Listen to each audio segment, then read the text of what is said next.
Mientras que en España, hacia el siglo XVII, el imperio trataba a toda costa de recuperar la grandeza perdida en manos de los franceses y recuperar sus dominios en América, al otro lado del mundo, en el Caribe, un pueblo luchaba por sostener el sueño de una patria nacida el 11 de noviembre de 1811 en Cartagena, Colombia. La historia cuenta que en 1813, en el mes de octubre, el presidente del estado de Cartagena, Manuel Rodríguez Torices, envió un comunicado al presidente de la Unión sobre que a La Habana habían arribado 6.000 hombres de la tropa de España, de los cuales algunos iban a ser destinados a esta costa, por lo que se tenían suficientes motivos para recelar un próximo ataque. Rodríguez Torices también señalaba que en aquel entonces Cartagena había agotado todos sus recursos, que se hallaba con poca tropa y que la deserción había sido significativa, por lo que no contaba con los recursos suficientes para repeler al enemigo. Casi un año después, hacia julio de 1814, Rodríguez Torices,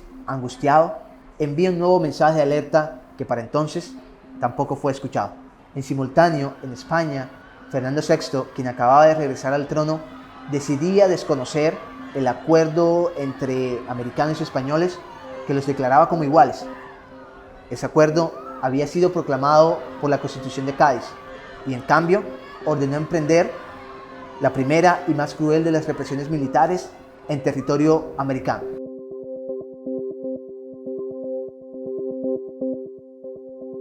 Para entender con lujo de detalles los acontecimientos relacionados con el sitio de Pablo Morillo y la batalla de San Juan, como dos de los acontecimientos más importantes de la historia libertaria de Cartagena, hoy nos acompañan dos invitados con los que seguro alcanzaremos a responder todas nuestras inquietudes.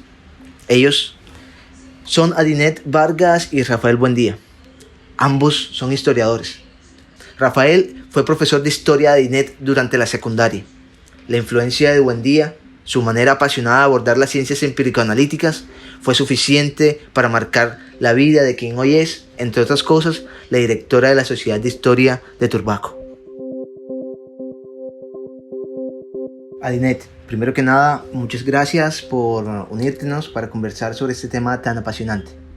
Para empezar, de verdad que nos gustaría que, con tus conocimientos, con todo lo que tú sabes, nos ayudaras a contextualizar de alguna forma cómo se desarrolla el sitio de Pablo Morillo en Cartagena y que quizás pudiese señalar algunos hechos previos a la caída de la ciudad. Eso nos encantaría.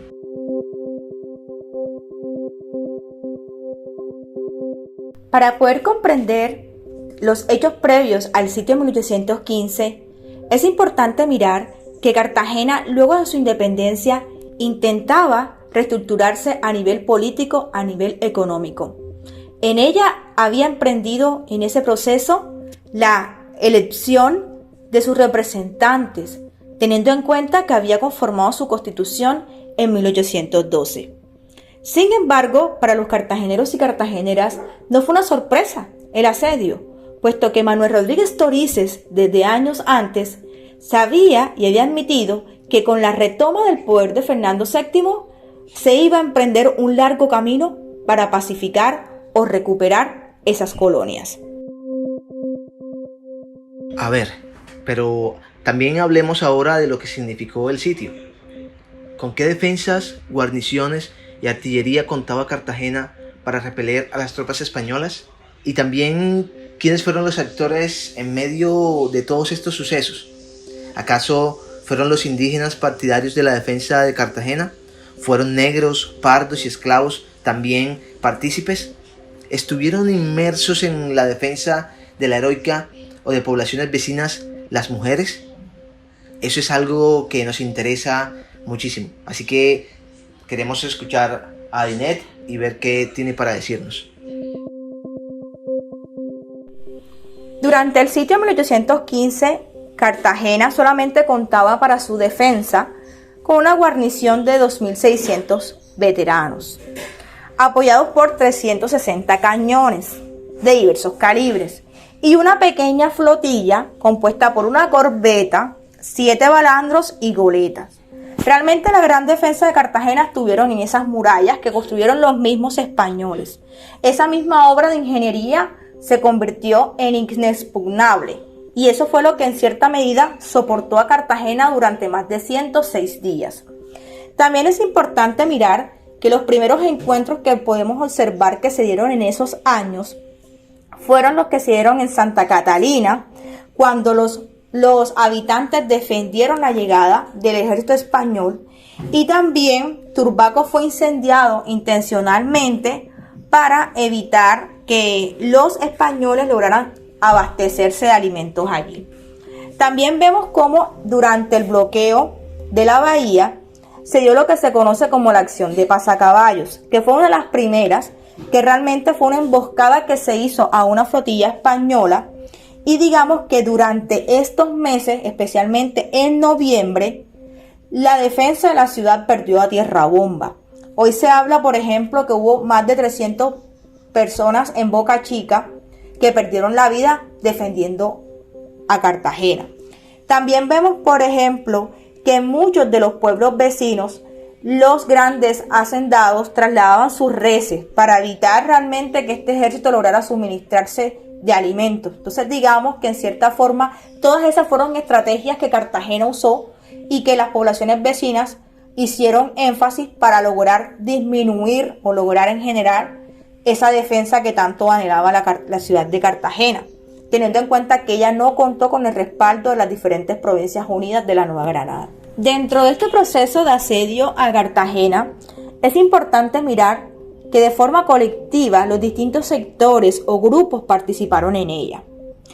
Hay un punto destacado, y es que los grupos indígenas, en el caso de Santa Marta, que respaldaron, digamos, la toma por parte de Pablo Morillo, al interior de la provincia hubo otros procesos donde se evidenció la defensa por parte de los afrodescendientes, negros, pardos, y especialmente también el papel de las mujeres.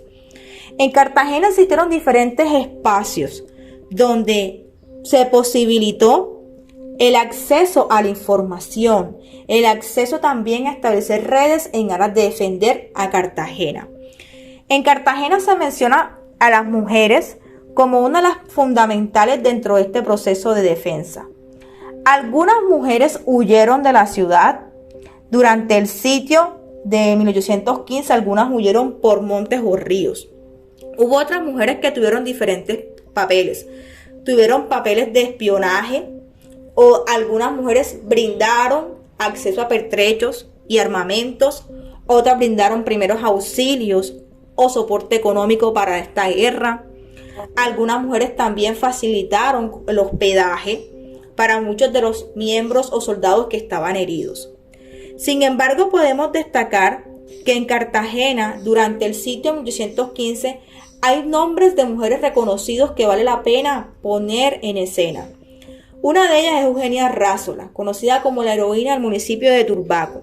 Ella fue capturada en el cuartel de Torrecillas, sin ningún juicio fue fusilada.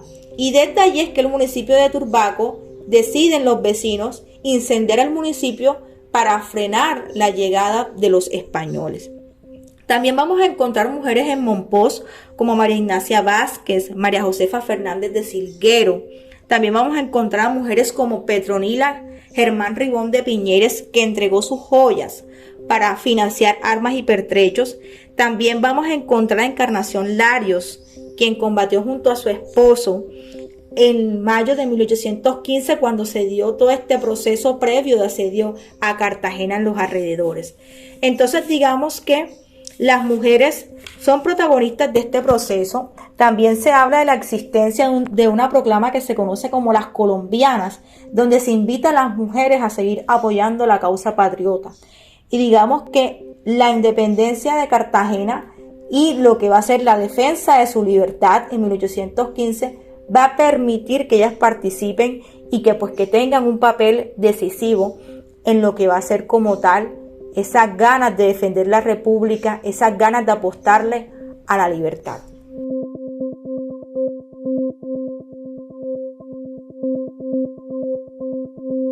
Hacia el 24 de junio se dio la victoria de las tropas de Montilla y Padilla. A las 2 semanas, el 6 de julio, los castillos de Boca Chica también se rindieron a Padilla.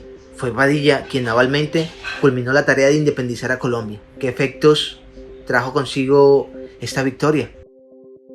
A nivel de la costa de la región Caribe, y a nivel de la Nueva Granada prácticamente fue el último enfrentamiento bélico entre realistas y patriotas. Pero esta victoria significó mucho.